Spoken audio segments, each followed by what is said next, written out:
Assalamualaikum warahmatullahi wabarakatuh. Perkenalkan, nama saya Muhammad Arif. Di sini saya akan menjelaskan mengenai sistem pendukung pengambilan keputusan. Apa yang disebut dengan pembuatan keputusan? SIM, Sistem Informasi Manajemen, jika diartikan secara sederhana, SIM sebenarnya adalah sistem yang memberikan informasi untuk digunakan dalam pembuatan keputusan guna menyelesaikan masalah bagi para penggunanya. Proses pembuatan keputusan dan pemecahan masalah dapat ditunjukkan dari perbedaannya, yaitu dengan memberikan daftar langkah pemecahan masalah, memberikan dua kerangka berpikir yang berguna dalam pemecahan masalah, dan memberikan pendekatan sistem sebagai dasar untuk memecahkan berbagai jenis masalah. Pemecahan masalah dan pembuatan keputusan. Pemecahan masalah atau problem solving terdiri atas respon terhadap hal yang berjalan dengan baik, serta terhadap hal yang berjalan dengan buruk dengan cara mendefinisikan masalah sebagai kondisi atau peristiwa yang berbahaya atau dapat membahayakan perusahaan, atau yang bermanfaat atau dapat memberi manfaat. Pembuatan keputusan atau decision making, yaitu tindakan memilih di antara berbagai alternatif solusi pemecahan masalah. Fase pemecahan masalah. Menurut Herbert Asimov, orang yang memecahkan masalah terlihat dalam aktivitas intelijen, yaitu mencari sekitar lingkungan kondisi yang harus dipecahkan. Kemudian aktivitas perancangan, yaitu menemukan, mengembangkan, dan menganalisis tindakan-tindakan yang mungkin dilakukan. Aktivitas pemilihan, yaitu memilih tindakan tertentu dari beberapa yang tersedia. Aktivitas pengkajian, yaitu memeriksa pilihan-pilihan yang lalu.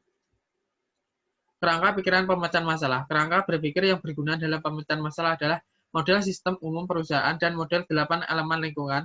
Model sistem umum sebagai kerangka berpikir perusahaan sebagai suatu sistem. Hal ini diidentifikasi melalui elemen-elemen penting yang harus ada, aliran data informasi, serta keputusan yang menghubungkan elemen-elemen tersebut. Pendekatan sistem. Perlakuan pemecahan masalah yang paling detail disajikan melalui pendekatan sistem, yaitu sederetan langkah yang dikelompokkan dalam 3 tahap. Upaya persiapan, upaya pendefinisian, dan upaya pemecahan. Pendekatan ini menunjukkan model sistem umum disarankan untuk digunakan dalam memandang perusahaan sebagai suatu sistem, dan model lingkungan digunakan untuk mengenali sistem lingkungan. Pentingnya cara pandang sistem. Cara pandang sistem atau sistem view yaitu memandang operasional usaha sebagai sistem yang menjadi bagian dari lingkungan yang lebih luas. Pentingnya cara pandang sistem akan satu, mencegah manajer agar tidak bingung karena kompleksitas struktur organisasi dan detail pekerjaan. Dua, menekankan pentingnya memiliki tujuan yang baik. Tiga, menekankan pentingnya semua bagian organisasi untuk bekerja sama. Empat, mengangkat hubungan antara organisasi dengan lingkungannya. 5. Menempatkan nilai tinggi pada informasi yang didapat dari input yang hanya dapat dicapai melalui sistem perputaran tertentu. Membangun konsep. Dengan pemahaman mengenai dasar konsep pemecahan masalah, kita sekarang dapat menggambarkan bagaimana konsep ini diterapkan ke dalam sistem pendukung keputusan. Elemen proses pemecahan masalah. Solusi masalah sistem adalah solusi yang membuat sistem tersebut memenuhi tujuannya dengan paling baik. Seperti yang dicerminkan dalam standar kinerja sistem, standar ini menunjukkan situasi yang diinginkan, dan seorang manajer harus memiliki informasi yang menggambarkan keadaan saat ini. Jika dua keadaan ini berbeda, maka ada masalah dan harus dipecahkan. Perbedaan antara keadaan saat ini dengan keadaan yang diinginkan disebut dengan kriteria solusi atau solution criterion, atau apa yang harus terjadi agar saat ini berubah menjadi situasi yang diinginkan. Tanggung jawab manajer adalah mengidentifikasi solusi alternatif yang selalu ada. Manajer biasanya akan mengandalkan pengalaman sendiri atau mencari bantuan dari pemproses informasi non-komuter, seperti input dari pihak lain baik di dalam maupun di luar perusahaan. Setelah berbagai alternatif diidentifikasi, sistem informasi dapat digunakan untuk mengevaluasinya. Evaluasi ini harus mempertimbangkan batasan yang ada yang dapat berasal dari internal maupun lingkungan. Batasan internal, yaitu sumber daya yang terbatas yang ada dalam perusahaan. Batasan lingkungan, yaitu tekanan dari berbagai lingkungan yang membatasi aliran sumber daya dari dan keluar perusahaan. Memilih solusi yang terbaik. Harry Mintzberg, seorang ahli teori manajemen, telah mengidentifikasikan 3 pendekatan.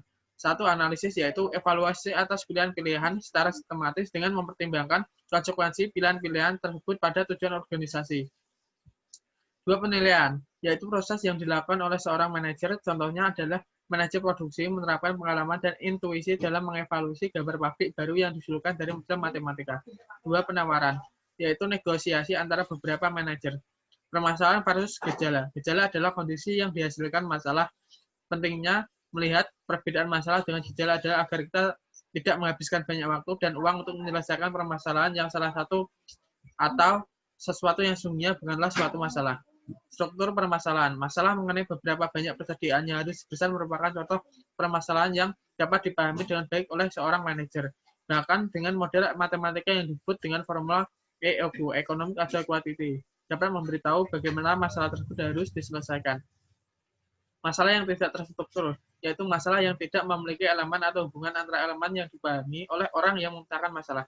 Masalah semi-struktur, yaitu masalah yang terdiri atas beberapa elemen atau hubungan yang dipahami oleh si pemecah masalah dan beberapa yang tidak dapat dipahami. Jenis keputusan. Menemukan metode untuk mengklasifikasikan keputusan.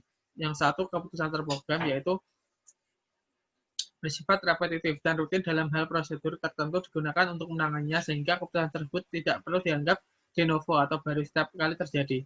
Keputusan yang tidak terprogram, yaitu bersifat baru yang tidak terstruktur dan penuh konsekuensi. Sistem pendukung pengambilan keputusan. Dua Profesor M.G. Anthony Gori dan Michael S. Scott menemukan klasifikasi masalah ke dalam struktur permasalahan dan tingkat manajemen. Mereka menggunakan istilah-istilah yang dibuat oleh Robert N. Anthony yang menyebutkan tingkat yang paling atas, tingkat perencanaan strategis, tingkat tengah, tingkat pengendalian manajemen, dan tingkat yang paling rendah, tingkat pengendalian operasional. Sistem keputusan terstruktur digunakan untuk mendeskripsikan sistem-sistem yang mampu menyelesaikan masalah yang teridentifikasi. Gori dan Scott Morton menggunakan sistem pendukung pengambilan keputusan untuk menggambarkan sistem yang dapat memberikan dukungan yang dibutuhkan. Model DSS. Model DSS menghasilkan laporan khusus dan berkala serta output dari model matematika.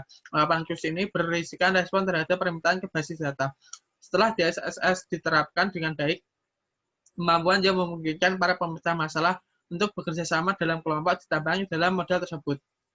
Pemodelan matematika. Model adalah abstraksi dari suatu model mewakili suatu objek atau aktivitas yang disebut entitas. Manajer menggunakan model untuk mewakili permasalahan yang harus diselesaikan. Jenis model. Model fisik merupakan gambaran tiga dimensi entitasnya. Model naratif menggambarkan entitas dengan kata-kata yang terucap dan tertulis. Model grafis menggambarkan entitasnya dengan abstraksi garis, simbol, dan atau bentuk. Model matematis. Setiap rumus atau persamaan matematika adalah model matematis. Penggunaan model. Keempat jenis model memberikan pemahaman dan memfasilitasi komunikasi. Selain itu, model matematis memiliki kemampuan prediktif. Satu, memberikan pengertian. Dua, memfasilitasi komunikasi. Tiga, memprediksi masa depan. Kelas model matematis. Model statis atau dinamis. Model probabilitis atau deterministrik. Model optimasi atau suboptimasi. Simulasi. Tindakan menggunakan model disebut dengan simulasi. Yang perlu diperhatikan dalam simulasi adalah yang pertama skenario, yang kedua variabel keputusan. Teknik simulasi. Model ini menghasilkan solusi yang terbaik menggunakan skenario tertentu dan variabel-variabel keputusan. Format output simulasi. Melibatkan berbagai elemen skenario dan variabel keputusan pada layar atau halaman yang sama seperti output merupakan praktik yang baik. Dengan demikian akan jelas input yang mana yang menghasilkan output. Contoh permodelan. Eksekutif perusahaan dapat menggunakan model matematis untuk membuat beberapa keputusan kunci.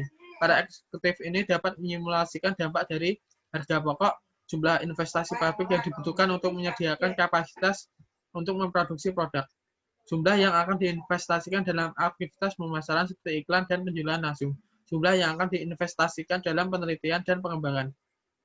Input model menunjukkan input yang digunakan untuk memasukkan elemen data skenario kuartal sebelumnya dan menunjukkan elemen skenario untuk kuartal berikutnya.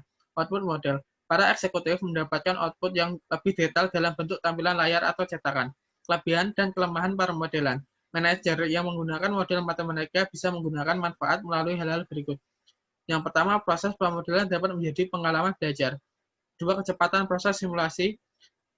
Jumlah besar alternatif dapat dipertimbangkan dengan cara memberikan kemampuan untuk mengevaluasi dampak keputusan dalam waktu yang singkat. Memberikan kemampuan prediksi pandangan ke masa depan yang tidak dapat diberikan oleh metode penyedia informasi lain. Model tidak semahal upaya uji coba. Kelemahan permodelan ini adalah kesulitan untuk membuat model sistem bisnis akan menghasilkan model yang tidak mencakup semua pengaruh terhadap entitas. Kemampuan matematis tingkat tinggi dibutuhkan untuk merancang model yang lebih kompleks. Selain itu, kemampuan semacam ini juga dibutuhkan untuk menginterpretasikan output dengan baik. Nah, demikianlah penjelasan saya mengenai sistem pendukung pengambil keputusan. Mohon maaf apabila banyak kesalahan. Wassalamualaikum warahmatullahi wabarakatuh.